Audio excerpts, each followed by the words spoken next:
Kesel banget deh sama suami yang suka pilih-pilih makanan. Aku masakin nasi putih goreng kayak gini gak mau, katanya udah bosen. Tapi karena udah terlanjur digoreng, jadi aku tetap pada pendirianku buat lanjut masak nasi putih ini dan akan aku sulap jadi menu terenak. Oke, kalau semua nasinya udah pemanasan, sekarang mau aku kasih pendinginan dulu biar gak kaget. Masukkan es batu kristal, juga tambahkan 1001 butir calon kacang hijau yang tertunda. Tuang juga air jernih sesuai selera aja ya. Terus tinggal kita angkat aja semua mangkok nasinya dan celupin ke baskom air. Bener-bener mandiri deh, semua nasinya keluar sendiri tanpa diminta. Jadi lebih mempermudah hidup kan? Kita aduk aja nasinya biar berbaur dengan air jernihnya. Terus saring sampai airnya nggak ikutan masuk. Dan kalau udah semua nasinya ini mau aku pindahin aja ke dalam kukusan biar matangnya lebih rata. Oke, sambil nunggu jodoh yang tak kunjung datang, mending aku urus aja calon kacang hijau yang tertunda ini. Masukkan semua ke dalam plastik, abis itu mau aku vakum aja biar tetesan airnya nggak berhamburan dan kita acuhkan dulu sekejap. Lanjut, di wajan kepanasan tumis bawang merah, bawang putih, dan cabai merah sampai wangi. Berhubung gagal nggak jadi kacang hijaunya, jadi semua togenya ini mau aku masukkan aja. Gak ketinggalan, tambahkan perbumbuan dapur sambil dicampur aduk aja sampai matang. Nah, buat nasi yang tadi ternyata udah matang, jadi langsung aja aku tuang ke dalam cetakan bergelombang kayak gini. Ratakan aja sampai jadi datar dan padat. Terus aku hias pakai 4 topping telur puyuh di bagian bawahnya. Geprek telur puyuhnya sampai jadi retak tak beraturan. Terus buka bungkusan telur dan keluarkan isinya. Di sini udah ada 5 telur yang mau aku campurin aja sama nasinya sampai jadi rata. Karena suami aku suka banget tempe, jadi di sini udah aku beliin tahu yang mau aku isi sama tumisan toge tadi. Abis itu guyur pakai larutan tepung sambil dibalur rata aja ke seluruh permukaan tahunya. Masukkan 1/2 ke dalam wajan dan tinggal digoreng di minyak panas sampai matang kecoklatan. Tinggal kita angkat tangan dan surutkan dari minyak. Selanjutnya di wajan berbeda induk tumis mentega sampai harum. Biar gak sendirian, aku tambahin bawang merah, bawang putih, cabai merah, dan masukkan campuran nasi telur yang tadi. Gak lupa aku juga mau tambahin bumbu nasi goreng juga sayuran hijau yang aku petik hikmahnya aja. Lanjut, campur aduk lagi sampai sayuran hijaunya layu dan semua bahan tercampur merata.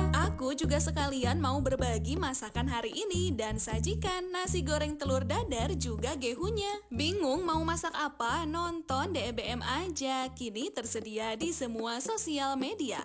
Tadi sebelum jam 11 siang, Bunda Mertua ngasih kabar kalau sapi ternak di kebun keluarga besarnya udah panen. Berhubung hasil dagingnya melimpah ruah, jadi aku cuma kebagian lemaknya aja. Daripada dibikin sedih, mending lemaknya ini aku ubah jadi jando terenak yang belum pernah Bunda Mertua coba. Pertama, setelah jandonya digoreng selama 3 detik, lanjut pindahkan ke atas lembaran pepaya punya daun. Taburkan irisan cabai merah, daun bawang, biji ketumbar, garam, dan merica bubuk sambil dibalurkan merata. Setelah diberi pijatan lembut sampai bumbunya meresap, lanjut tutup buku dengan lembaran daun pepaya sampai menutupi seluruh permukaan jandonya. Gak lupa, biar rapi dan estetik, tusuk pakai tusuk sate mini di bagian atasnya. Masukkan ke atas wajan berisi bongkahan es batu kristal dan masukkan garpu, rempah-rempah hasil panen bumi, juga bebek batu. Karena bebeknya pucet, jadi aku siram aja sekalian biar lebih segar dan tunggu sampai esnya mencair dan bebeknya kering. Abis itu angkat dan saring jando beserta daun pepayanya. Setelah ditiriskan, simpan di atas talenan merah muda, terus buka bungkus kadonya. Perlahan tapi pasti, hempas semua daun pepaya yang menyelimuti jandonya. Dan mau aku potong-potong aja secara acak tapi estetik sampai bentuknya menyerupai jando cincang kayak gini. Dan mau aku acuhkan dulu sesaat lagi. Buat perbumbuan duniawinya, tumis dulu bumbu merah yang udah dihaluskan sebelumnya. Tambahkan daun jeruk, terus tumis aja sampai wanginya menusuk hidung tetangga. Lanjut, masukkan aja jando yang udah dicincang tadi dan aduk dulu sampai jandonya diselimuti oleh bumbu. Biar rasanya lebih enak, selain tuang air, aku juga mau tambahkan bumbu-bumbu rumah tangga sesuai selera aku aja. Dan tinggal dicampur aduk lagi aja sampai bumbunya meresap dan jadi yang terjando-jando. Oke, selanjutnya di wajan yang berbeda pemikiran, tuang air juga tambahkan tepung tapioka,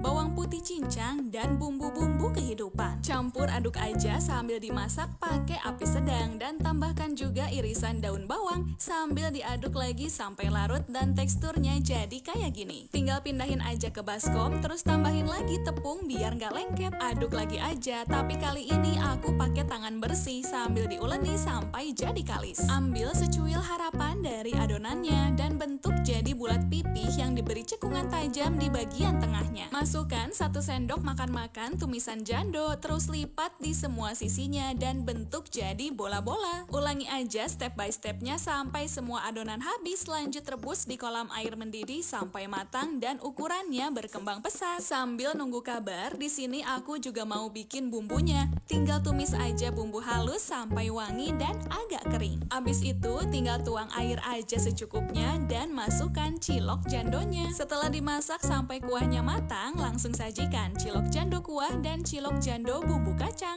Bingung mau masak apa? Nonton DEBM aja. Kini tersedia di semua sosial media.